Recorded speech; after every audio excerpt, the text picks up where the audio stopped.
We have come to the water. We have come to the water to drink deep of your presence, to be satisfied. We are blessed today. We have come to the water to drink deep of your presence and to be satisfied.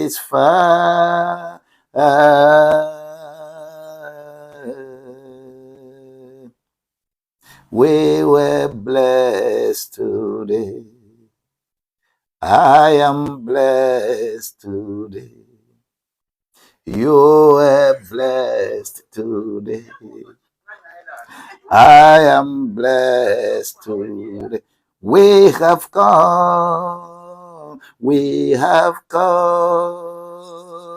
to the water to drink deep of your presence, to be satisfied.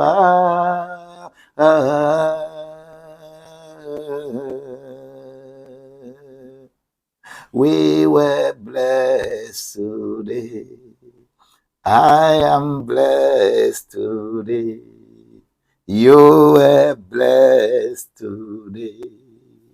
We were blessed today. We have come to the water to drink deep of your presence and be satisfied.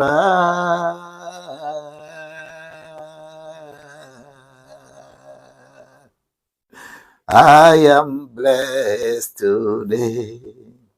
You were blessed today. We were blessed today. You are blessed today. We have come to the water and drink deep of your presence and to be satisfied. Then, after drinking the water, after being served, I am blessed today. You are blessed today. All the blessing for you, all the blessing for you who is here. God bless you so much. Papa, je te remercie pour ta grandeur et ta bonté. Je te loue parce que tu m'as encore fortifié, tu m'as encore réveillé, tu m'as encore protégé, tu as encore protégé tous mes followers. Tu as encore protégé les holistic students. Tu les as encore protégés, tu les as encore donné ce qu'il faut pour ta gloire. Papa, je n'ai pas autre chose à te demander que de nous inspirer encore, d'ouvrir les entendements, d'ouvrir les consciences et de faire en sorte que chacun de nous puisse focaliser son attention sur le ciel, d'où nous viennent les inspirations et d'où nous viennent les dons. Car il est écrit dans Jacques au chapitre 1, verset 17, que tout don parfait, pour lequel il n'y a pas de grincement de dents, il n'y a pas de chagrin, il n'y a pas de variation d'ombre, viennent du Père. Si quelqu'un sait faire quelque chose sur la terre, c'est toi le Père qui lui a donné. Et c'est pourquoi, Papa, je prie et je demande à chacun de nous d'être dans cette lancée. Aucune religion, aucun pays, aucun gouvernement, quel que soit là où se trouve ton papa, même ton papa, ta maman, là où se trouve un vrai ami, tu n'hériteras pas d'un ami, tu n'hériteras pas d'un copain, tu n'hériteras pas de qui que ce soit, mais tu vas hériter de Dieu. Tu vas hériter de Dieu. Nous sommes des co-héritiers. En quoi? En ce partage de dons. La force, la puissance que Dieu nous a donné, nous a doté de cette force-là pour dominer tout ce qui est sur la terre. Mais est-ce que nous sommes en mesure, effectivement, de dominer tout ce qui est sur la terre? Ça, c'est la grande question. Ce live nous permet de nous réveiller de notre sommeil, de nous réveiller. Ce programme veut bien te réveiller pour que tu reprennes ce que tu dois reprendre, afin que ta famille soit libérée. Si nos familles sont libérées, notre maison sera libérée, notre quartier sera libéré, notre village sera libéré, notre ville sera libérée, notre commune sera libérée, notre préfecture sera libérée, notre département sera libéré, notre région sera libérée, notre pays sera libéré et notre continent sera libéré. Si nous sommes sincères avec nous, la délivrance commence par la famille. Et la famille a besoin d'être avec Dieu. Je voudrais seulement dire à quelqu'un en ce moment, n'aie pas peur, mais sois sincère avec toi-même. Soyons dans le budget familial. Les moments ne sont pas très roses, mais nous avançons et nous avancerons. Vous pouvez partager, vous pouvez tapoter et partager les choses pour que ensemble on y va. Nous sommes dans les outils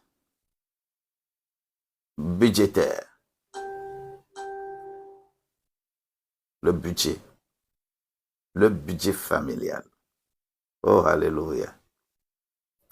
Le budget familial. Qu'est-ce que je vais dire à Dieu? Le budget familial. Qu'est-ce que je vais dire à Dieu? Si Dieu revient aujourd'hui, si Jésus revient aujourd'hui et me demande compte, est-ce que je suis capable de lui dire ce que j'ai fait de mon don, de ce qu'il m'a donné? C'est là la grande question. Et pourquoi notre topic pour cette semaine, vous le savez déjà. Et nous allons faire l'effort de présenter aujourd'hui au moins 2 outils. Si le faut, on peut aller à 3 outils. Parce que cette semaine, on a besoin de faire les 10 outils. Le budget est un grand outil. Et le premier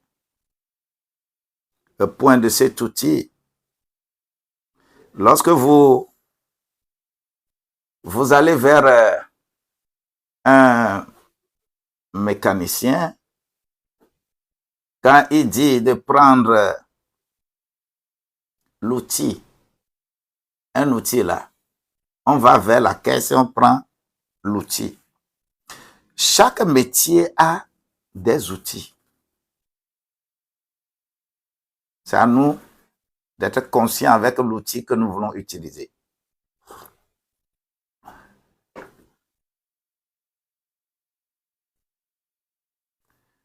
Le budget familial. Hier, nous avons parlé de budget familial, fondement de toute entreprise durable. Ça, c'est l'outil numéro 1. Le budget familial, le fondement de toute entreprise durable. L'entreprise durable, c'est important pour toi et pour moi. Et nous avions parlé hier en disant, c'est quoi le budget? Et chacun a suivi. C'est quoi le budget? Nous avons dit que c'est un fonds. C'est d'abord une estimation de ce que je reçois. C'est une prévision de ce que je dépense. C'est le cadre du respect qui garde l'équilibre. 3 choses. Et nous avions parlé suffisamment de ça. Un deuxième point là, nous avions dit que le budget, c'est l'art de prévoir. Et si c'est l'art de prévoir, c'est la Bible qui dit que le budget, c'est l'art de prévoir. Mais le Coran dit que le budget, c'est l'art d'équilibrer les dépenses et les recettes. Le FA dit que le budget, c'est la gestion du trésor de la famille. Ce qui veut dire que quand on veut parler de la trésorerie, le FA est plus indiqué avec l'oracle Oguda Meji et Orosum Meji. C'est vraiment des situations. Vous allez voir déjà qu'en réalité, il y a une culture de base. Lorsque nous allons, par exemple, à des interviews pour un emploi, il y a des questions psychologiques qu'on nous pose pour voir comment notre comportement sera dans le travail que nous allons faire. Et vous allez vous rendre compte que le comportement que chacun a un lien direct avec son adoration. Ce qui fait qu'il y a des gens qui peuvent répondre correctement à une question conformément à leur comportement, à leur caractère, et paf, on te prend. Parce que l'interview, c'est ton comportement, c'est ton caractère qu'on cherche. Ce n'est pas qu'on cherche que tu connais quoi. Non, non, non, non, non.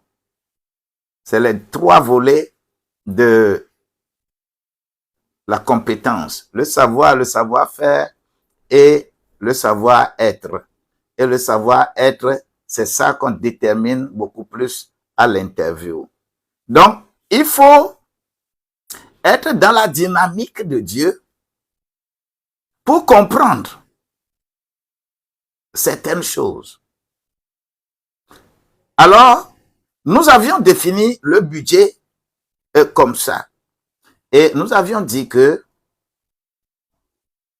il faut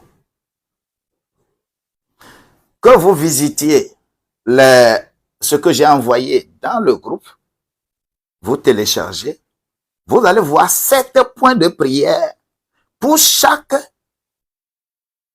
point que j'évoque. Je ne vais pas mettre les 7 points de prière ici pour allonger mes présentations. Alors, prenez, quand je finis un truc, je vous en prie, prenez le truc, priez au moins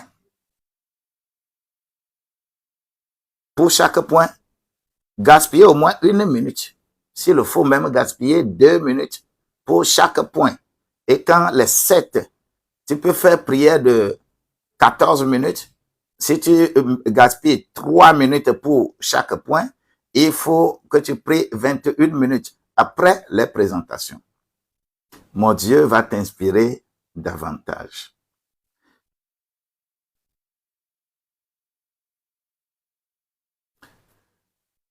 Aujourd'hui, je vais aller sur le second point de l'outil budget.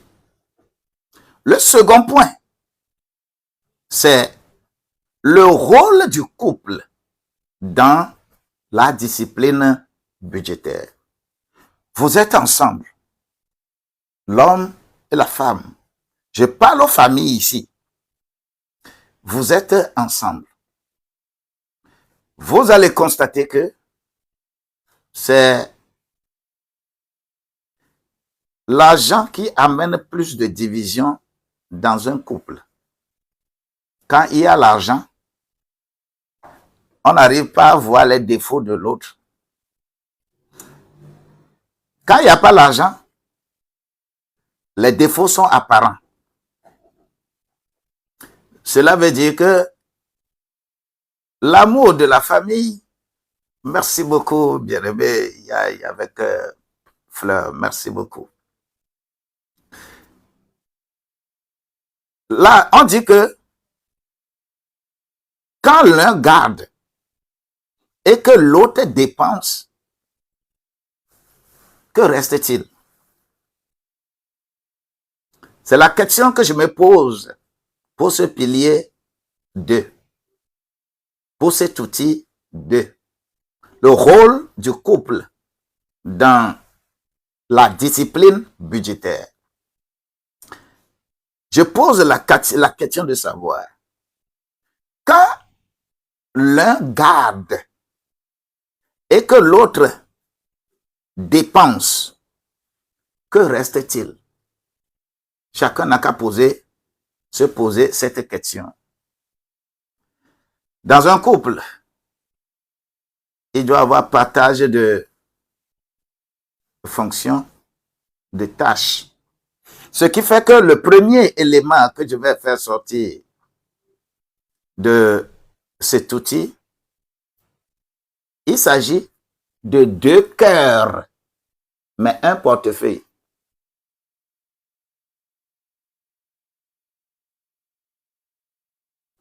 Je mets ça comme ça, d'abord, dans ma pensée. Quand on dit que mari et femme, vous êtes devenus une seule chair,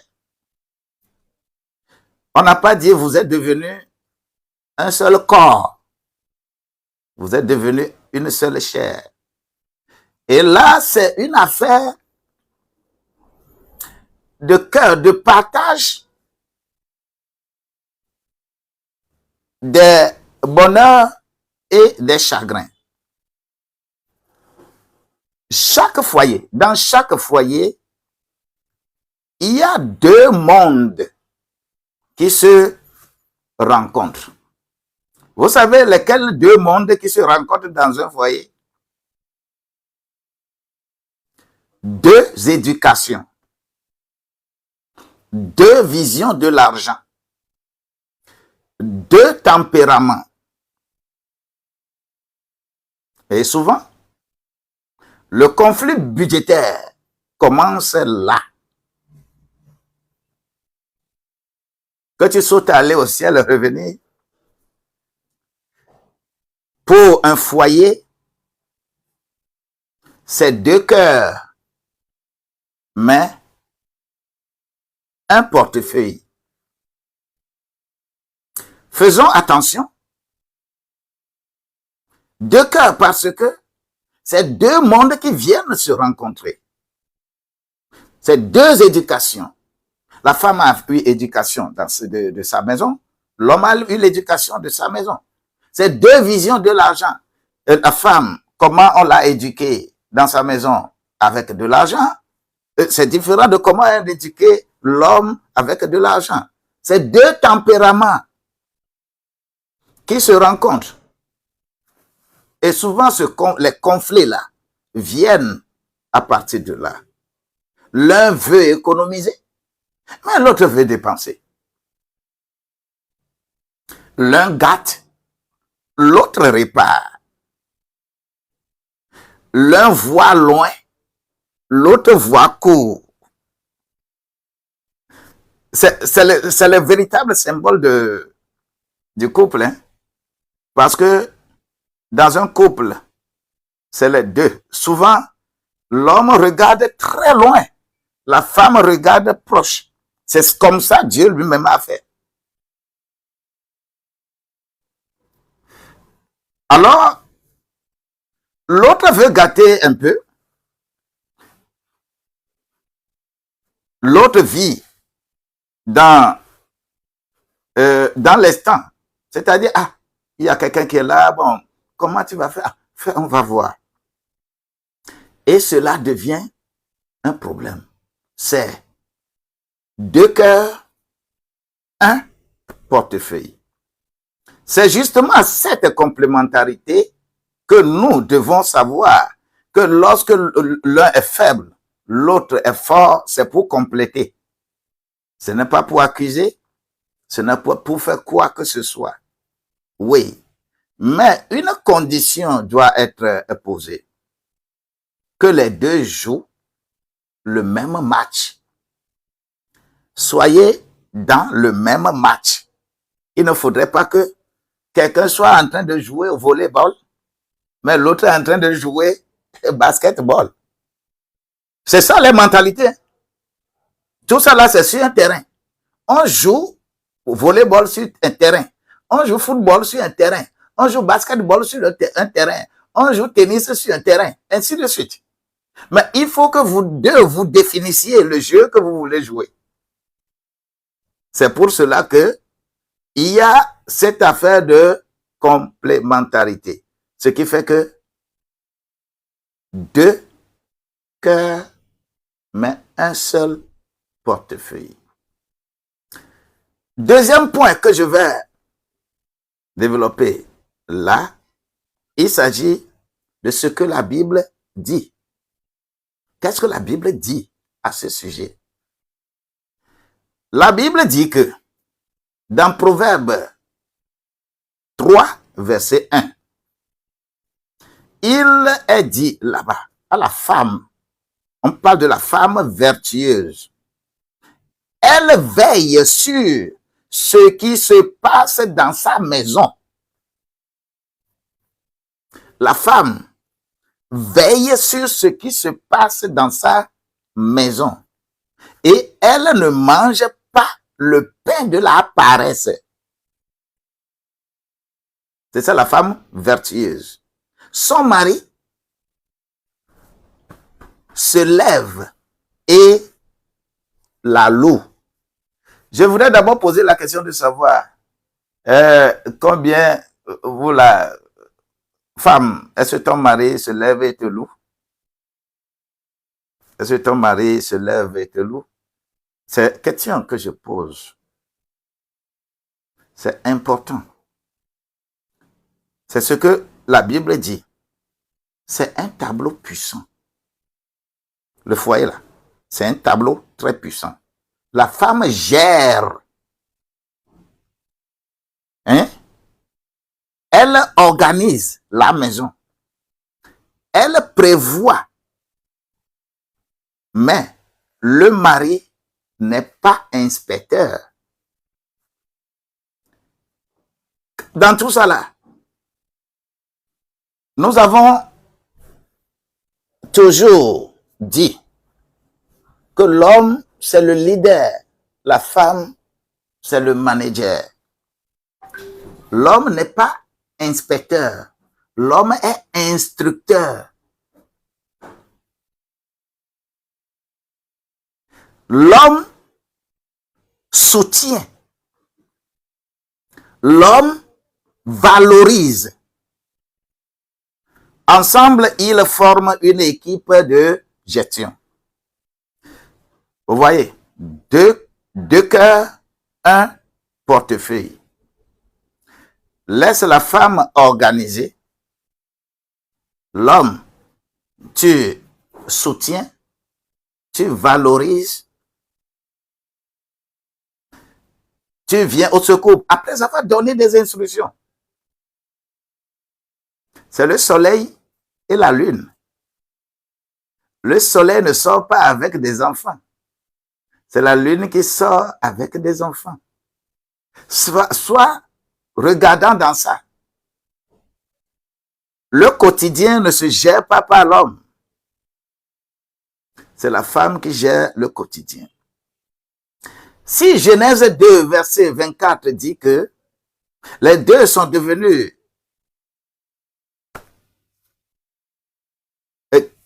quoi? Une seule chair. C'est pourquoi l'homme quittera son père. Mais dans la réalité, est-ce que c'est l'homme qui quitte son père? Spirituellement, c'est l'homme qui quitte son père. Mais physiquement, c'est la femme qui quitte son père. Les deux ont quitté. Et la complémentarité commence. Donc, lorsqu'il faut parler de ce point qui nous dépeint un cœur, deux cœurs, un seul portefeuille, la Bible décrit ce que chacun doit faire. Mais je vais voir ce que le Coran dit. Le Coran dit que l'harmonie économique du couple. Le Coran lui parle de l'harmonie économique du couple. Donc, le Coran évoque la relation conjugale comme un lieu de tranquillité et de collaboration. Un lieu de tranquillité et de collaboration. C'est ce que le Coran, lui, va évoquer dans Sourate Ar-Rum, Sourate 30, verset 21. Et parmi ces signes, il a créé pour vous des épouses de votre espèce pour que vous trouviez auprès d'elles la tranquillité, et il a mis entre vous de l'affection et de la miséricorde. Le Coran précise bien sa polygamie ici, que cela, je l'ai fait pour l'harmonie du foyer. Vous voyez, ce qui veut dire que vous ne pouvez pas copier un foyer pour l'impliquer ailleurs. La Bible parle de complémentarité. Le Coran parle de l'harmonie du foyer. Et il dit que cette harmonie-là, cette miséricorde va se manifester dans la gestion de l'argent. Ne pas cacher, ne pas dominer, ne pas partager. Le prophète Muhammad sallallahu alayhi wa sallam a fait quoi? Il a également tracé un schéma pour ça. Et parle des épouses. Et parlait à Khadija.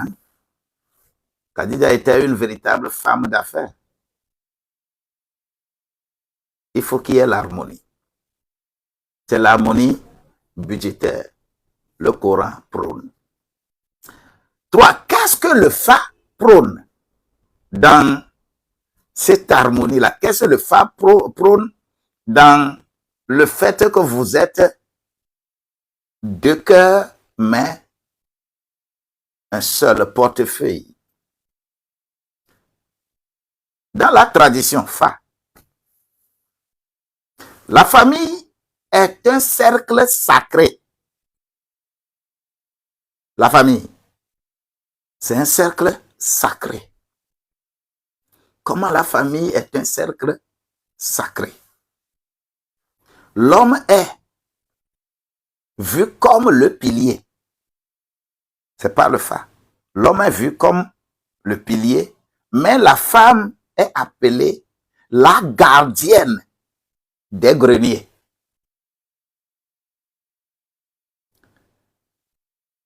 Vous voyez ce que la Bible dit.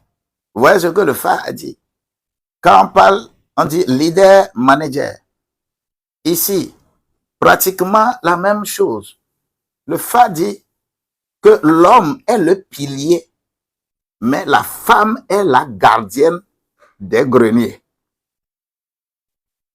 On ne dit pas du grenier, mais des greniers.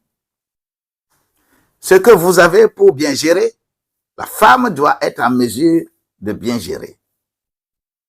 Il y a ce proverbe-là de Oyekumedi qui dit que l'homme gagne, la femme garde et le foyer prospère. L'homme gagne, la femme garde et le foyer est prospère. Ça, c'est Oyekumedi. Ce qui veut dire que le fa invite le couple. Cela ne dépend pas de ce que tu es en train de faire. Le fa invite le couple à faire quoi? À consulter ensemble. C'est pourquoi eux, ils sont toujours prompts à aller voir les géomanciens pour que on leur dise ce qu'ils doivent faire dans ce cadre-là. Mais toi, enfant de Dieu, tu as Dieu en permanence avec toi. Et toutes ces connaissances, tu peux les avoir directement avec Dieu. Tu n'as pas besoin d'aller chercher auprès de quelqu'un. Alors, nous devons être conscients avec nous-mêmes pour que notre foyer soit solide. Ce qui veut, quand tu suis ce live, cela ne dépend pas de ce que tu adores, tu reçois comment il faut faire en matière de budget. Donc, c'est dans ce contexte que nous pouvons éventuellement prendre quelques exemples. J'ai mis une histoire dans le document, Adama et Safi. Adama était fonctionnaire, Safi était une petite, Safi tenait une petite boutique. Pendant 3 ans, chacun gérait son argent. Adama et Safi. Écoutez bien cet exemple. Chacun gérait son argent de son côté. Adama fonctionnaire, Safi tenait une petite boutique.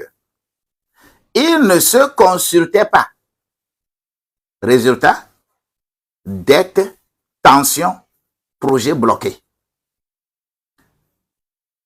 Chacun doit donner l'idée à chacun. Maintenant, un jour, lors d'un séminaire, ils ont entendu ceci. Le couple qui prie ensemble doit aussi budgétiser ensemble. Ils ont écouté ça. Le couple qui prie ensemble doit budgétiser ensemble. Vous savez, la première prière, le premier instrument de la prière, c'est le budget. Je vous assure, le premier, c'est avant de prier. Votre objectif que vous vous fixez, l'instrument de cet objectif, c'est le budget. Si vous faites bien votre budget, c'est ça que vous montrez à Dieu. C'est ça que vous donnez à Dieu. Lorsque nous prions de temps en temps, on se lève, on prie. Oh Seigneur, je souffre trop, j'ai les maux de tête, guéris-moi. Quand tu pries comme ça, en réalité, tu es égoïste. Tu souffres trop. Tu n'as aucune idée de la solution à ta souffrance. Quand tu as faim, il faut chercher de l'argent pour acheter et manger. La manne ne tombera plus. Quand tu as faim, c'est le projet, le budget que tu as fait pour résoudre ton problème de faim que tu présentes à Dieu. Ce n'est pas ta souffrance que tu veux présenter à Dieu, mais la solution à la souffrance que tu cherches. Ne reste pas dans la pitié en faisant comme on ait pitié de toi. Non! Nous sommes des enfants de la maison. Nous arrachons les choses qui nous appartiennent. Et avant de les arracher, il faut que je prévoie un budget. La grâce de Dieu doit nous accompagner. Maintenant, chaque mois, il y a besoin de prier de cette manière. Mais dans une considération andragogique, c'est-à-dire la sagesse de nos milieux, qu'est-ce que l'on pense du couple avec 2 cœurs, un portefeuille? C'est un petit dialogue qui sera lancé en couple. Et ce petit dialogue, je nous donne une petite piste. Prenez un moment à 2, sans distraction, et posez ces 3 questions. 3 questions. Soyez ensemble, mari et femme, pour recueillir la sagesse divine. Posez-vous 3 questions. La première question, quel est notre rêve commun pour ce foyer dans 5 ans? Est-ce que vous avez une fois fait ça? Quel est notre rêve commun pour ce foyer dans 5 ans? Discutez-en. Faites sortir une conclusion. Deuxième question. Qu'est-ce qui nous empêche aujourd'hui d'économiser ou d'investir ensemble? Qu'est-ce qui nous empêche? Cherchez la solution avec vous-même. Ne laissez personne s'ingérer. Ne laissez pas belle famille ou quoi, père, mère, cousin, ne laissez personne influencer cette discussion.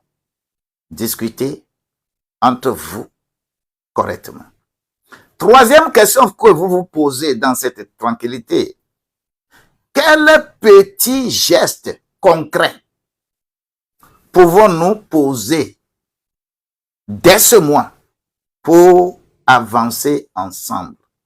Nous avons discuté, mais qu'est-ce que nous voulons mettre ensemble? Quel petit geste nous voulons faire ensemble et décider ensemble? Vous allez voir rapidement que l'idée n'est pas de critiquer, mais c'est de construire. Quand ça ne va pas dans la famille, ce n'est pas jeter le tort à l'autre qui fait que ça va marcher.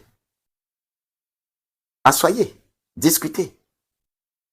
Si tu vois que l'autre n'a pas la capacité nécessaire, le standard nécessaire, ne peut pas réfléchir à ton niveau, c'est à toi de te rabaisser pour comprendre l'autre avant de pouvoir le lui expliquer que, ah, tu as dit ça, mais j'ai compris, hein.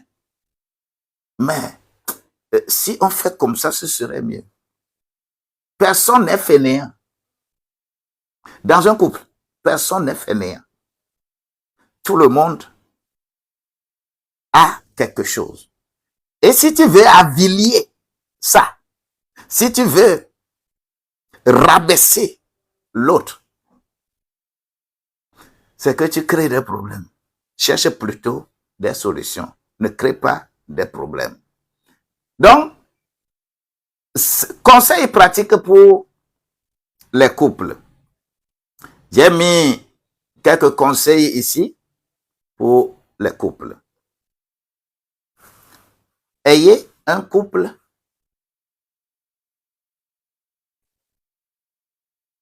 parfait. Hein? Soyez dans un couple bon. Ce n'est pas bon partout. Mais le premier point, ayez un compte ou une caisse commune quelque part. Très simple.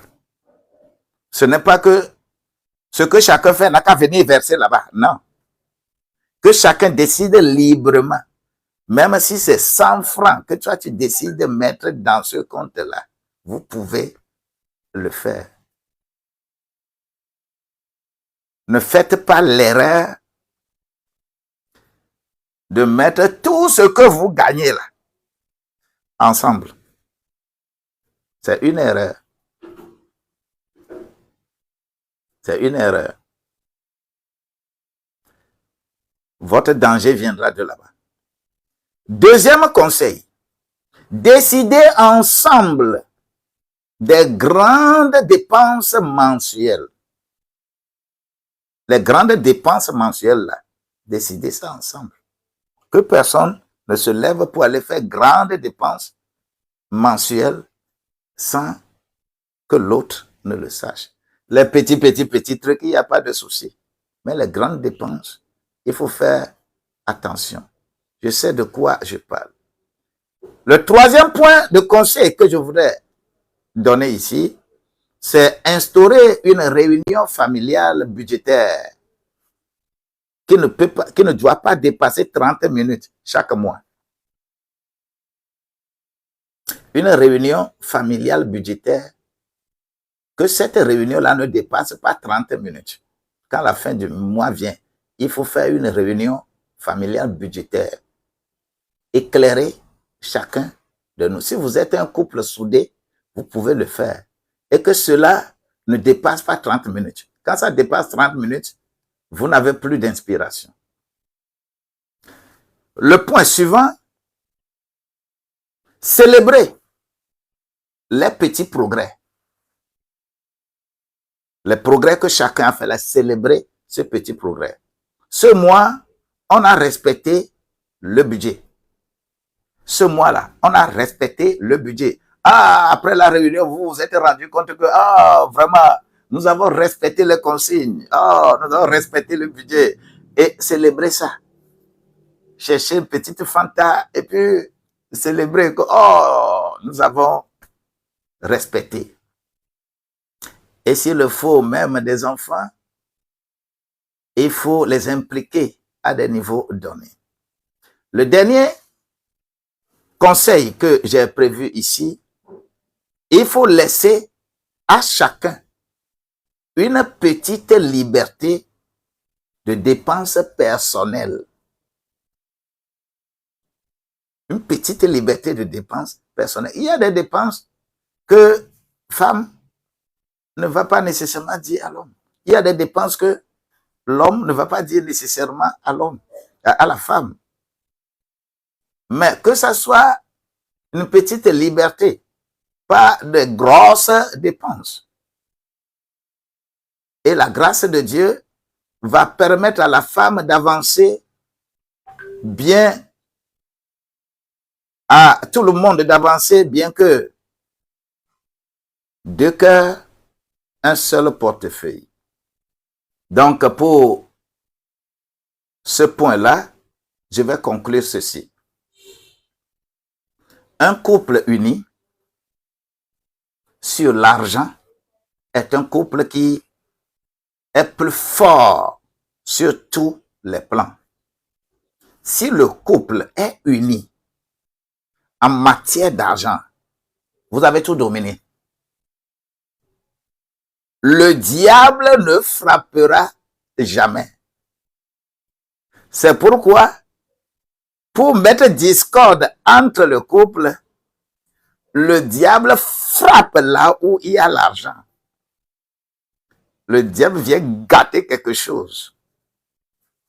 Alors, faisons beaucoup attention. Car ces deux marchent, s'ils s'accordent, s'ils prévoient, rien ne leur sera impossible. Que la grâce de Dieu t'accompagne.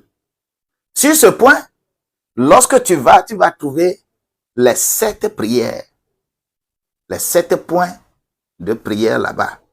Va, tu vas les exécuter pour la gloire de Dieu. Alors, je m'en vais à un autre point de cet outil. Et le point là, c'est le point 3.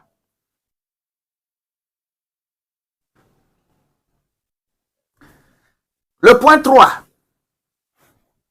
c'est le budget comme révélateur des priorités spirituelles. Lorsque vous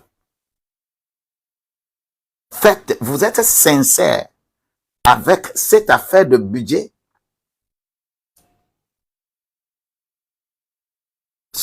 vous allez constater que le budget est le révélateur des priorités spirituelles. Il y a des priorités spirituelles que vous ne pouvez pas maîtriser. Mais si vous n'êtes pas ensemble, le budget est révélateur des priorités spirituelles. Je me dis ceci. Dis-moi où va ton argent? Je te dirai qui tu sers. Dis-moi. Toi, où va ton argent? Je te dirai qui tu sers. Il y a des gens qui servent Dieu, qui viennent à l'église, qui font tout à l'église et qui, quand tu les vois, ils dansent bien. Ils sont très réussissants, mais leur argent ne va pas dans l'église. Leur argent est ailleurs.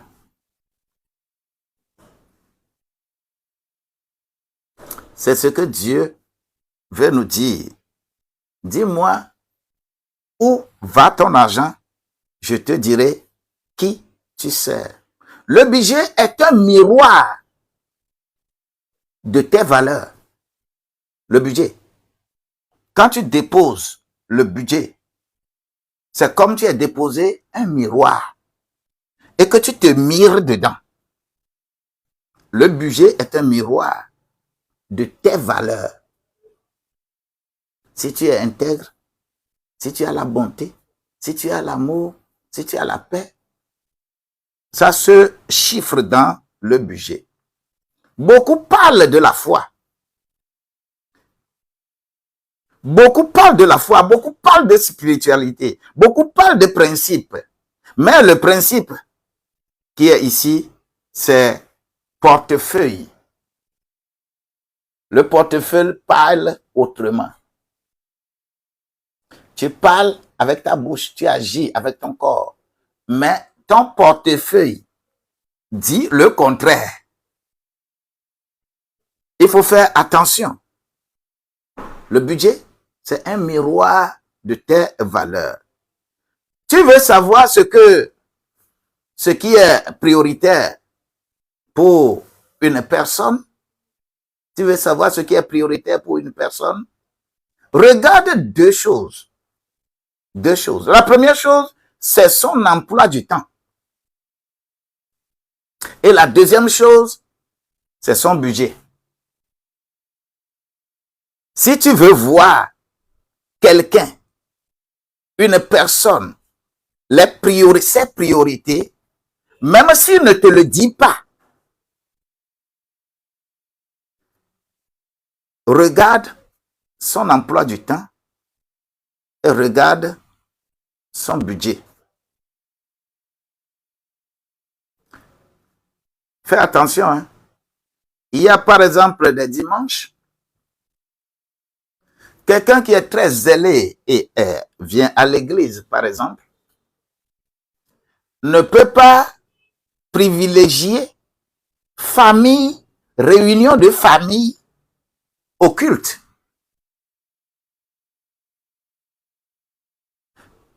Tu ne peux pas le faire. Dis que ma famille fait une réunion mensuelle, une réunion hebdomadaire, une réunion, et que la famille met cette réunion-là au temps du culte, au moment où toi tu vas aller prier, adorer ton Dieu, et tu veux faire réunion familiale, biologique, et tu choisis ta famille, c'est que ton emploi du temps détermine ta valeur. Entre Dieu et ce que tu fais là. Comprends ça. Si tu veux comprendre priorité des gens, regarde son emploi du temps. Car là où vont ton argent et ton emploi du temps, là est bon ton cœur. C'est dans ce contexte que Jésus a toujours privilégié l'enseignement sur l'argent, l'enseignement sur les finances, la gestion de l'argent. Et je le dis, je le répète ici, le Nouveau Testament seul, qui doit être un livre du salut, un livre de la foi. Le Nouveau Testament, dans le Nouveau Testament, il y a 215 termes liés à la gestion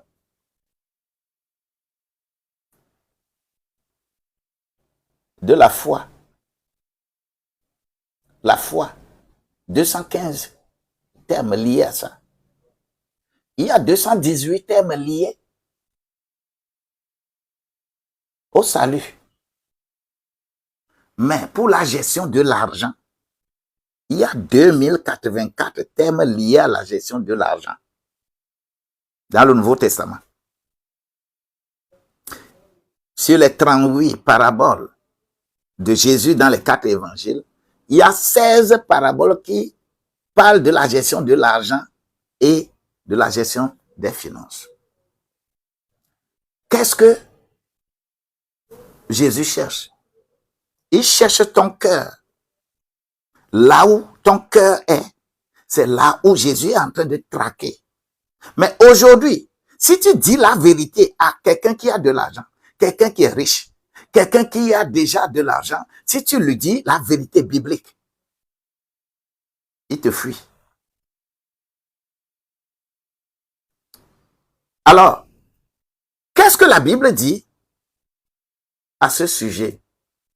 La Bible parle de là où est ton cœur, c'est là où se trouve ton argent. Matthieu 6, verset 21. Le Seigneur va aider quelqu'un à comprendre l'harmonie du couple. Alors, ce verset est souvent cité lorsque nous parlons de la part de Dieu, mais rarement expliqué. Les gens, on parle bien de ce verset, nous pasteurs, nous serviteurs de Dieu, nous puissamment on parle de ce verset-là beaucoup, mais c'est toujours mal expliqué. Ton trésor, garde ton cœur plus que tout autre trésor. Car le maître, ce n'est pas une compétition dans la famille. Ce n'est pas une compétition dans la famille, mais c'est là que ton cœur réside. Ton emploi du temps. Fais attention avec. Alors, nous avons besoin de parler de l'investissement dans les vies. Alors, ton cœur est tourné vers le royaume. Toujours, lorsque je prends Proverbe au chapitre 3, Proverbe 3, verset 9, il est écrit, « Honore l'Éternel avec tes biens et avec les prémices de tout ton revenu. » Honore l'Éternel. Les gens du monde comprennent plus ce qu'on appelle prémices. Nous, les enfants de Dieu, à qui Dieu a laissé l'opportunité de comprendre ces choses et prospérer, nous ne comprenons pas. Les gens du monde ne peuvent pas faire un champ et commencer à manger les récoltes, les fruits de ce champ-là, sans offrir prémisse à leur divinité. C'est ça qui fait que ils prospèrent. Mais toi, les géomanciens sont arrivés. Ils t'ont englouti la tête. Il y a des gens même, tu viens, tu vas prier pour eux. Tu vas jeûner, prier pour qu'ils trouvent un emploi, pour qu'ils trouvent ceci, pour qu'ils trouvent cela. La meilleure des choses, lorsque tu trouves l'emploi là, rappelle-toi premièrement de Dieu. Ne serait-ce que, par exemple, acheter un micro, même si c'est une cascagnette, que tu achètes, tu as pris ton premier revenu, tu achètes quelque chose comme ça. Bien, c'est-à-dire, tu fais quelque chose à l'endroit de Dieu avant de commencer à dépenser, à manger. On appelle ça prémisse. Ce n'est pas le pasteur, ce n'est pas ton pasteur, ton responsable, ton père spirituel qui va te le dire. C'est-à-dire, c'est inné, ça doit être comme c'est inné dans nos cultures. Ça doit être inné en toi. Le païen, celui qui adore les fétiches, ne peut pas oublier ça. Ce n'est pas possible. Ne peut pas oublier. C'est cela qu'on organise avec les fêtes traditionnelles que nous savons qui vont encore commencer en juin. C'est les fêtes de récolte. C'est les dieux qu'ils honorent comme ça. C'est ça qu'on appelle prémisse dans la Bible. Les enfants de Dieu ne sont pas capables d'apprécier ça. C'est pourquoi nous avons plus de problèmes que les gens du monde. Vous savez, c'est la logique d'honorer Dieu d'abord. En toutes choses, honore Dieu d'abord. Si tu honores Dieu d'abord, tu es en train d'exécuter le fait que la priorité soit donnée d'abord à Dieu.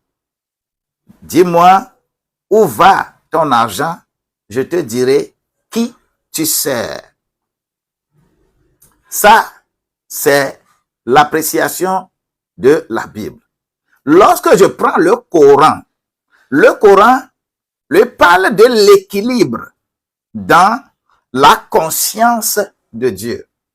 Est-ce que tu as la conscience de Dieu? Le Coran lui parle de l'équilibre dans la conscience de Dieu. Parce que tu ne peux pas être avec Dieu et ton cœur va être ailleurs. C'est là où le Coran nous enseigne que la richesse n'est pas un but, mais une responsabilité. La richesse, ce n'est pas un but, mais c'est une responsabilité. Lorsque tu comprends le sens de ta responsabilité, tu vas voir que tu seras riche. La richesse, c'est une responsabilité. Ce n'est pas un but. Donc, ne nous levons pas pour chercher à tout prix. Je vais devenir riche, je vais devenir riche. Mais cherchons à accomplir notre responsabilité. Sourate 17, verset 29 dit que « Et donne à chacun ce qui lui revient, et ne sois ni prodigue, ni avare. Tu tomberais dans le blâme et dans la pauvreté. » Si tu n'es pas équitable, tu vas tomber dans la pauvreté. Et Sourate 2, verset 267 également dit, « Oh, vous qui croyez, dépensez ce que vous avez de bon, de ce que vous avez acquis. Dépensez ça. » C'est les dépenses. Nous avons vu que le Coran parle de l'équilibre budgétaire. La Bible parle de la prévision budgétaire. Le FA parle de l'équilibre de trésorerie. Et l'andragogie parle de comment on va garder ça pour être prospère. Mais comment nous sommes remplis de richesses comme ça, africains, et que nous laissons religion nous dominer? La religion ne me dominera pas. Fais attention. Mais ce qui est écrit dans les livres saints, cherche ce qui vous unit. Ne cherchez pas ce qui vous divise. Selon le Coran, l'argent purifie. L'argent purifié par le don.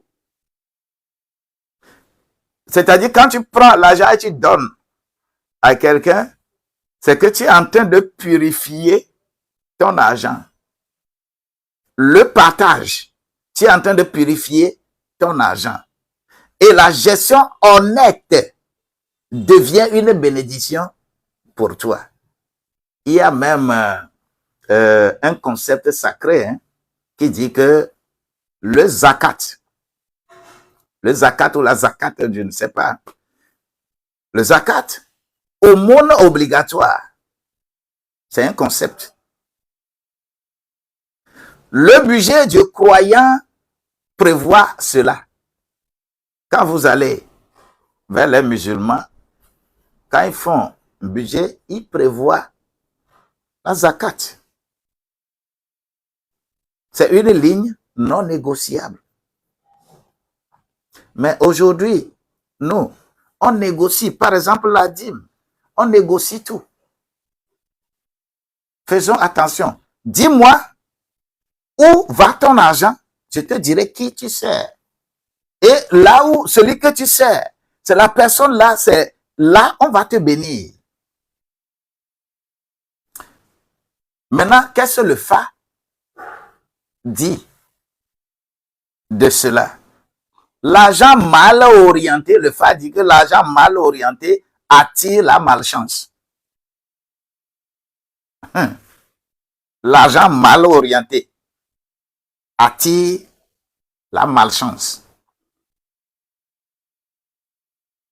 Et ça, c'est un extrait du signe Ogbemedi. L'argent Le phare enseigne que la fortune sans sagesse attire la ruine. Est-ce que tu vois ça? Réfléchis bien comment tu orientes ton argent. Le budget doit être sincère. Cela veut dire que quoi? Le foyer qui utilise l'argent sans comprendre son sens, sans être solidaire, sans consultation spirituelle, attire le vide. C'est pourquoi tu ne verras pas quelqu'un dans le monde qui veut aller faire quelque chose, ne va pas aller demander à ça. Elle avait kafa là, elle avait kafa mi ambe ma woyade. Elle a noa, ma noa, elle a kafa. Mais toi, tu ne consultes pas ton Dieu. Il faut consulter ton Dieu. Mais si tu ne le fais pas, ça devient compliqué. Alors le phare recommande de prévoir plutôt dans tout budget familial quelque chose. Je vais mettre 2 points ou 3 points ici. Il faut prévoir dans le budget familial des offrandes aux ancêtres. C'est ça, le phare. C'est une source de bénédiction. Et les offrandes aux anciens, aux ancêtres. Toi, ton ancêtre Jésus, tu l'as laissé où? Tu lui offres quelle offrande? Deuxième point, un soutien aux plus vulnérables. Les gens du phare prévoient ça. Les gens qui sont plus vulnérables, il faut leur pourvoir un soutien. Ils prévoient ça dans leur budget. Et une réserve sacrée pour les imprévus. Vous voyez comment les gens du monde sont plus lucides que les gens de Dieu, nous qui adorons Dieu. Alors, c'est dans ce contexte que le phare recommande, de prévoir dans tout budget familial ces 3 éléments. L'argent est vu comme une énergie et demande alors ce qu'on appelle l'équilibre. Il faut respecter l'argent. Vous allez surpasser ce qu'on appelle le cœur et l'argent. Et comment on s'approche de Dieu.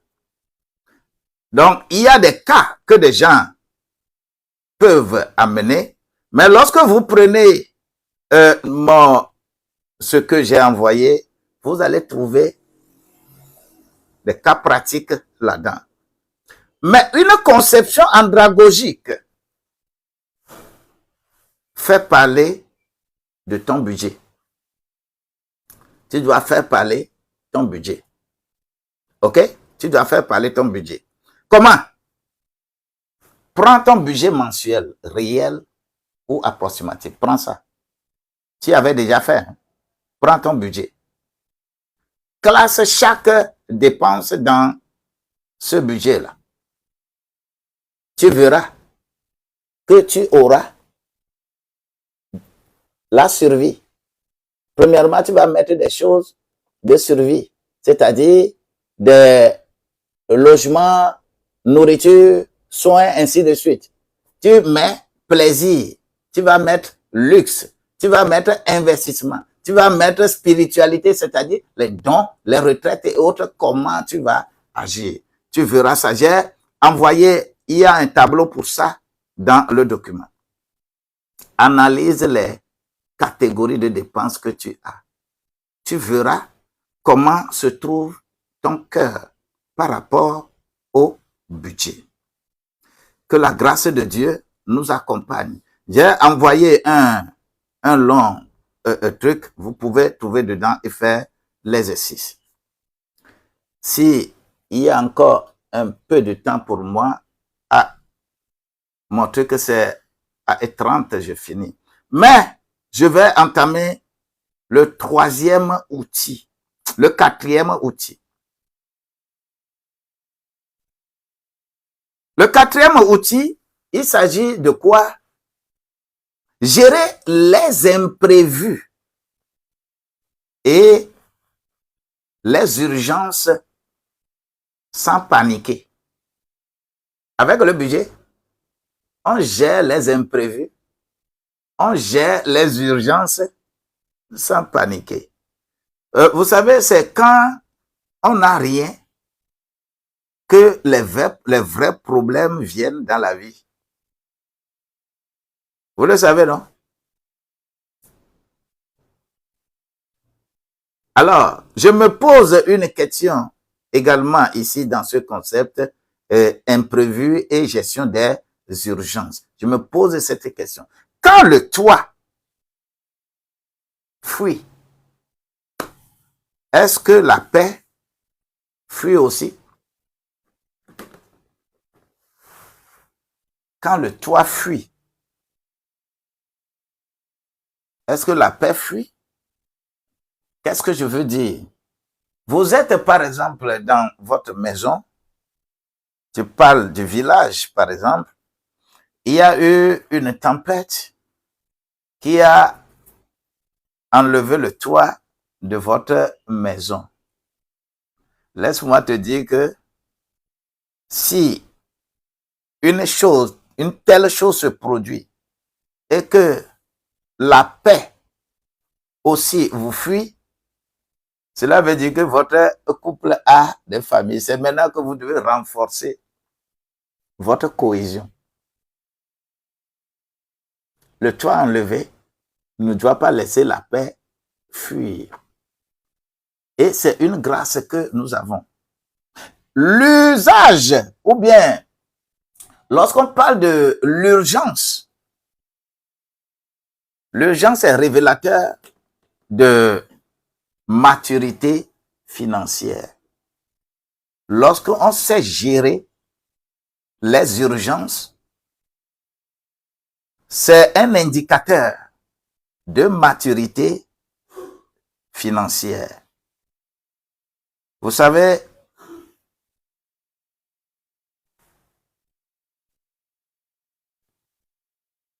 la tête là, celui qui est pauvre, c'est qu'il est pauvre dans sa tête.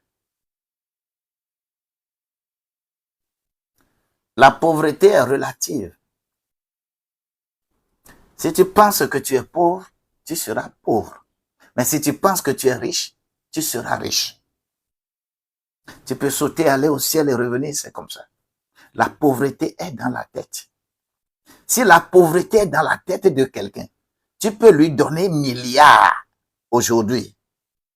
Dans une semaine, il restera toujours pauvre. La pauvreté est dans la tête. La pauvreté n'est pas financière. La pauvreté n'est pas, je ne sais pas. Ça y est, là. Vous savez, avec nos mentalités que nous avons, par exemple, si on coupe le Togo, là, on délimite, on coupe le Togo et on soulève ça jusqu'à aller déposer ça aux États-Unis. Intact comme ça, ce pays sera bien sûr là aux États-Unis, mais demeurera dans la pauvreté.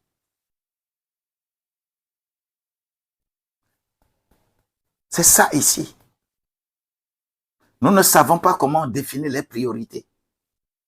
Africain ne sait pas comment définir les priorités pour que l'on sorte de la pauvreté. Parce que nous sommes pauvres dans la tête. Ça se passe là-bas. Il suffit d'une maladie soudaine, d'une panne de véhicule, d'un appel urgent de la famille et d'un budget, et le budget familial vacille. Il suffit de petites choses. Ça commence à créer problème. Les imprévus ne préviennent pas. C'est pourquoi on les appelle les imprévus. Vous ne pouvez pas tout prévoir. Mais il ne devrait pas non plus détruire l'équilibre de la famille. Ces imprévus-là, ça va venir.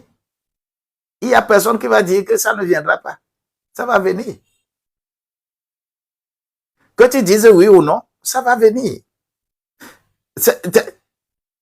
Quand on est inspiré davantage, ça peut venir plus.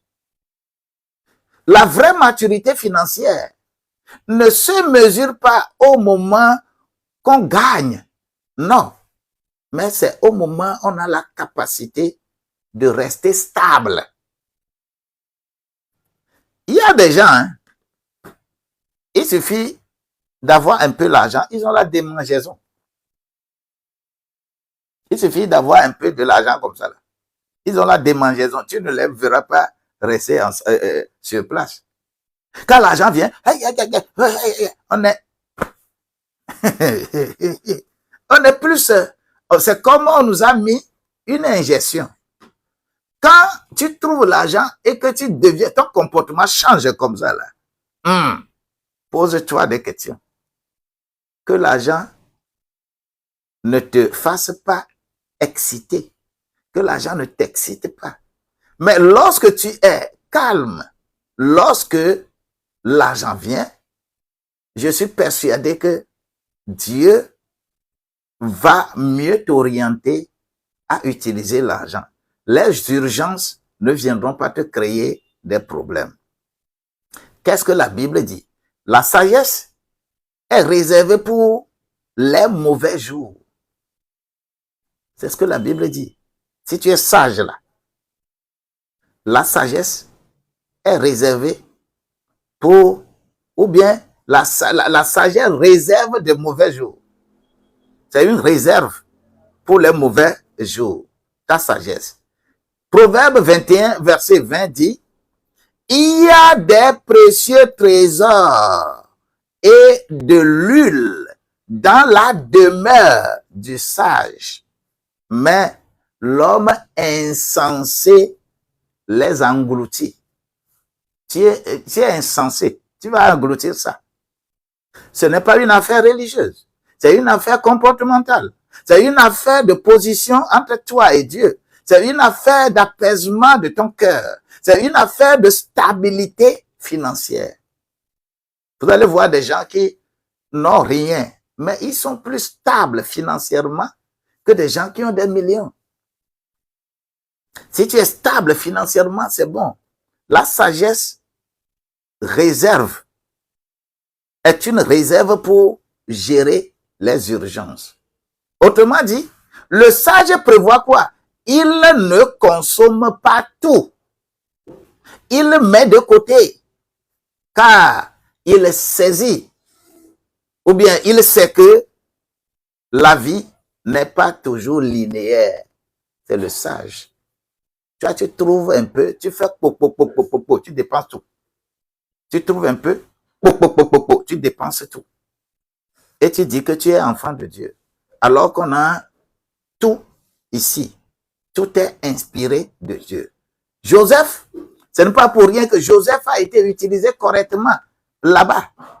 7 ans, 7 ans en Égypte, 7 ans de prospérité, 7 ans de disette, et il faut réserver. Nous avons tous ces schémas comme ça dans la Bible. Lorsque tu prends Genèse 41, le résultat est là. Non seulement l'Égypte a survécu, mais l'Égypte est devenue une source pour les autres. Et c'est dans ça que l'Égypte a été la première puissance mondiale à cause de la sagesse de Joseph. Toi aussi, ta maison toi aussi ton village, tu vas imprimer quelque chose pour relever le niveau, le standard de ta famille. Que Dieu te bénisse. Le point 3 que je vais souligner là-bas, il s'agit de la conception du Coran par rapport à cette gestion des urgences. Dans le Coran, Sourate 17, versets 26 et 27 disent ceci.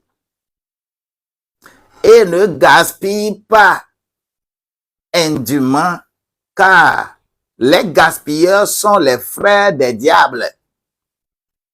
Les gaspilleurs sont les frères des diables. Lorsque tu prends de l'argent, tu ne réfléchis pas au jour des imprévus, au jour des mauvais jours. Tu manges tout en même temps. Quand les mauvais jours viennent, tu as des problèmes. Le Coran appelle ces gens-là qu'ils sont les frères des diables. Tu veux être frère des diables? Moi, je ne le veux pas. Je veux être enfant de Dieu. Alors, encore, préparez comme eux tout ce que vous pouvez comme force. La grâce de Dieu va être avec toi. Le 4e point, ici, je parle du Fa. Le Fa parle de l'initiation. L'initiation enseigne quoi? À toujours réservé. Quand les gens s'en vont au Khofa, quand les gens s'en vont à Zou, on détermine d'abord l'oracle sur lequel tu es et qu'est-ce qu'on fait pendant 7 jours pour qu'on dise que tu es allé à Zou, que tu apprends au Nawefa. C'est l'apprentissage là. On vous donne la force de réserver. C'est ça la force du Fa aussi. Même dans les moments d'abondance, on apprend à garder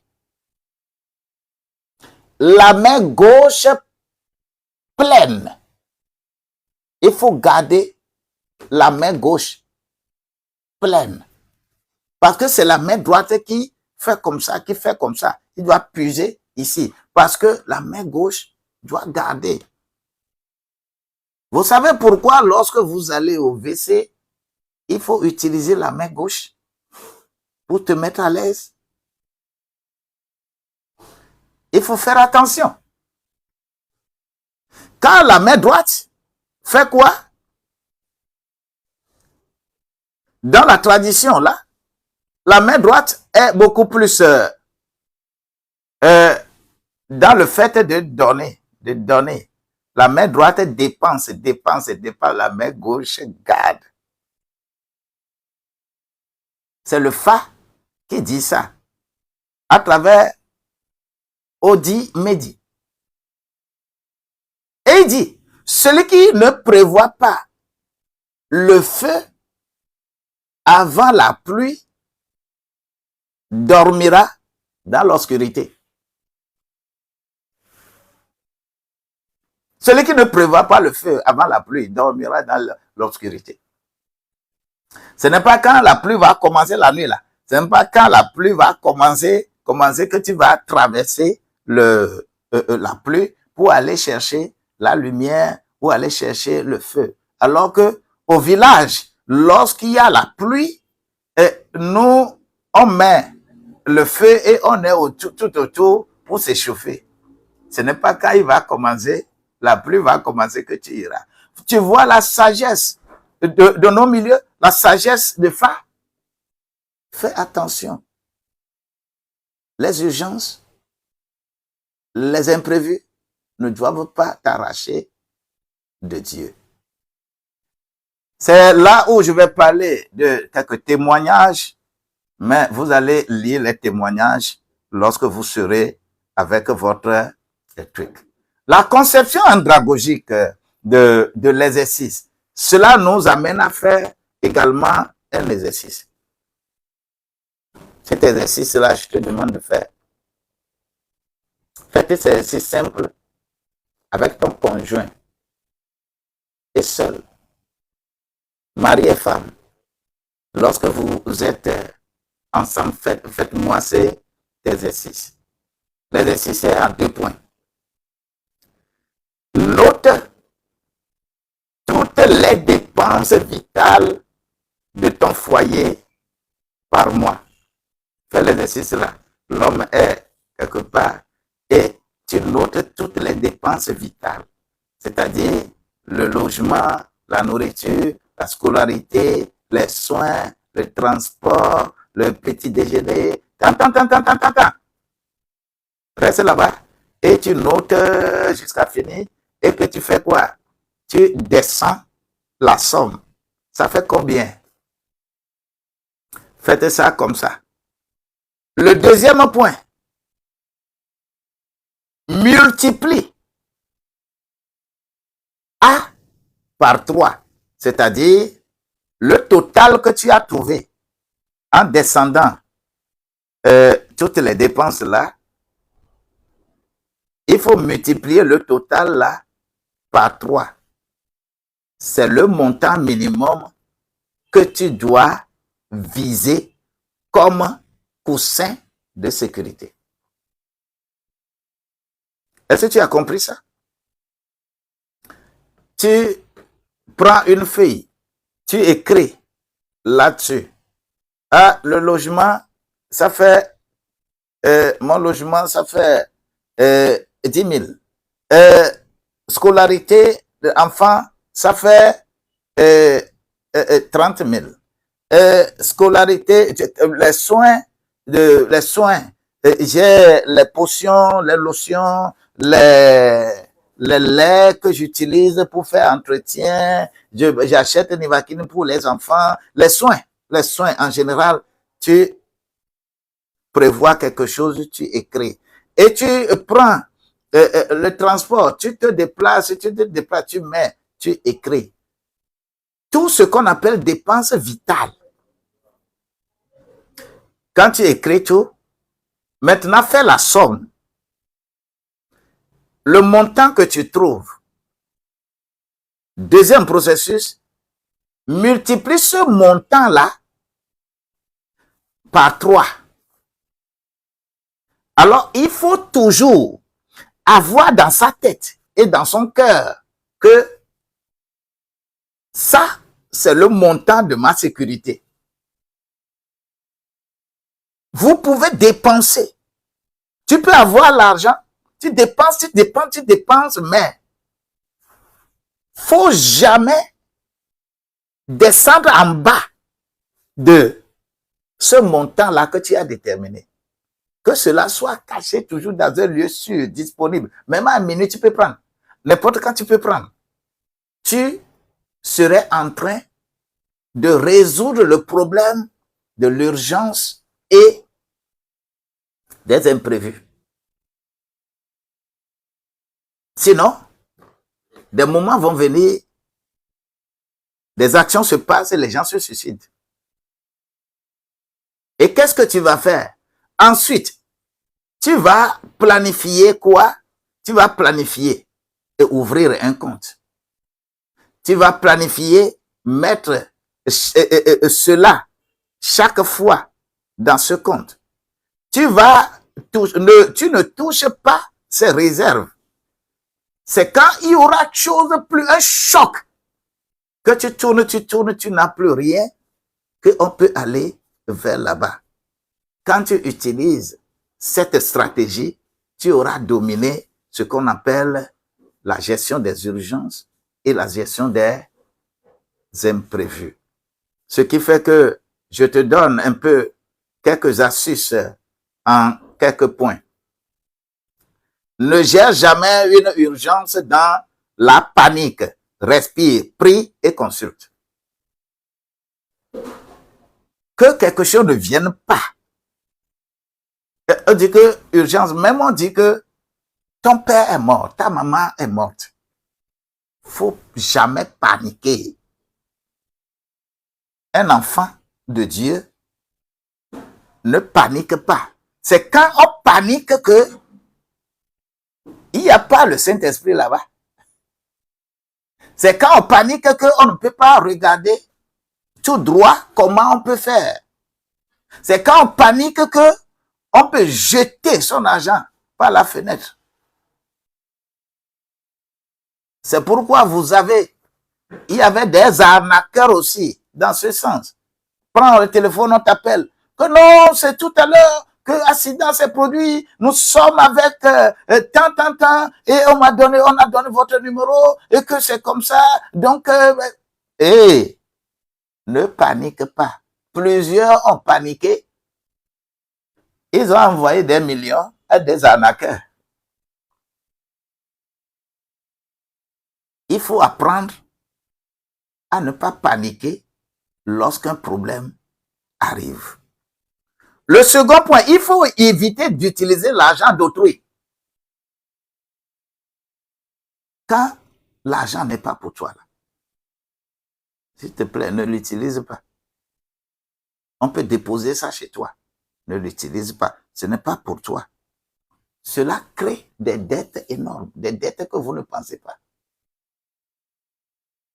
Il ne faut pas utiliser l'argent d'autrui pour courir derrière urgence.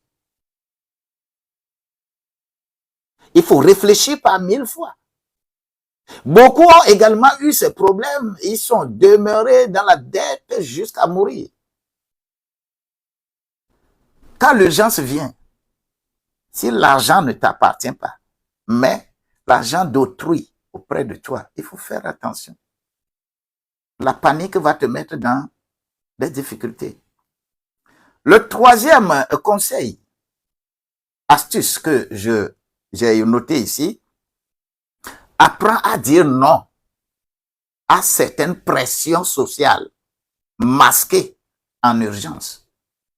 Apprends à dire non à certaines pressions sociales qu'on a masquées en urgence. Combien de personnes n'ont pas menti à quelqu'un que leur papa est mort, leur maman est morte, j'ai eu tel problème, il y a eu telle maladie. Combien de personnes n'ont pas menti pour te soutirer de l'argent? Mais si tu es lucide, on peut émailler, cacher n'importe quelle arnaque. Tu seras éveillé. Ne panique pas devant urgence. Le dernier conseil l'astuce que je vais mettre ici, il faut créer un réseau de soutien mutuel.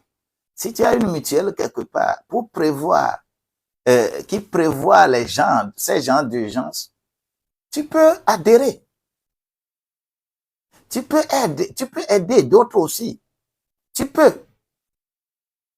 Et ces éléments, en réalité, ne sont pas des trucs nécessairement institués par l'Église. Par exemple, des églises sont devenues des associations d'enterrement. Mais cela ne veut pas dire qu'on ne peut pas créer au sein de l'Église un groupe d'entraide. Tous ceux qui participent à ce groupe-là, le pasteur peut patronner, ainsi de suite.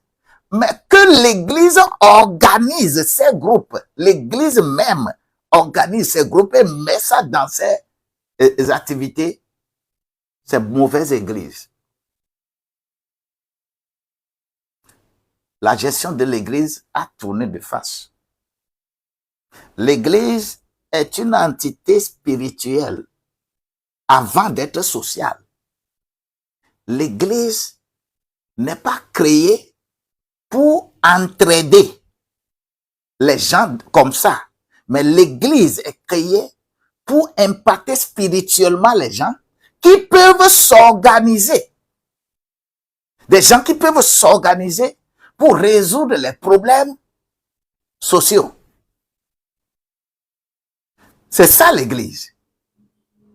Mais lorsque nous ne comprenons pas correctement ce que c'est le budget, ce que c'est le fonctionnement de ces choses-là, on se crée des problèmes au lieu de résoudre des problèmes. Moi, par exemple, pasteur, je ne peux pas changer l'objectif de l'Église à un groupement de funérailles. Non. Et que chaque fois, quand quelqu'un meurt,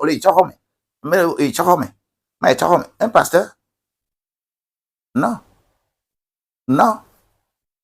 Mais le pasteur forme les gens qui peuvent s'organiser et créer des groupes d'intérêt, des groupes mutuels pour résoudre de ces choses. Le pasteur peut donner toujours des conseils et mettre de l'ordre dans ça. En conclusion de ce point, je dis ceci. Les imprévus ne sont pas des malédictions. Ils sont des révélateurs. Des révélateurs de ta foi. Les imprévus sont des révélateurs de ton organisation. Les imprévus sont les révélateurs de ta paix intérieure. Les imprévus viennent